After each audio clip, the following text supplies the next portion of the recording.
এদেশে মহিলাদের কাছে 10টা টাকা থাকে না ভিক্ষা দেওয়ার জন্য, আপনি দেনই নেই কখনো, আপনি দেনই নেই কখনো। দেশের বহু মহিলার কাছে ভিক্ষা দেওয়ার জন্য 5টা টাকা থাকে না।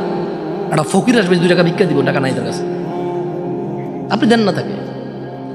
আর ওর বাপ মরে যাওয়ার আগে ইচ্ছা করে মেয়ে পেয়ে গেলে আরেক বেটার পোলা ভাগ পাবে, মেয়ের জামাই আর নাতিরে তো ভোগ করবে, এই ভয়ে বেঁচে থাকতে ছেলেদের নামে সব জমি লিখে দিয়ে গেছে। জালেম ওই মেয়েটাকে ফকির মিসকিন করে দিল। আর এর ভাই জমি যতক্ষণ আছে এটা ডাইকে ডাইকে খাওয়াবে, মাসে 2 মাসে ঈদে সান্দে জামা কাপড় সেমাই চিনি এগুলো দিয়ে থাকবে। কেন? জমি দিবে জন্য। এখন ওই বোন চিন্তা করে, আরে যদি আমি সম্পদ নিয়ে আসি, যা একে তো সে ডাবল পাইলো, আমি অর্ধেক পেলাম, একটুকু যদি নিয়ে আসি, ছেলে মেয়ে স্বামী নিজের দরকারে, বলে যে অংশ অন্য ধ্বংস হয়। তুই অংশ নিয়ে ধ্বংস হস না, ওই অংশ নিয়ে ধ্বংস হবে কেন রে? তোর বাপের অংশ তুই খাবি, তুই ধ্বংস হবি না। তোর বাপের অংশ তোর বোনে খাবে, সে তার বাপের অংশ খাবে, সেখানে ধ্বংস হবে।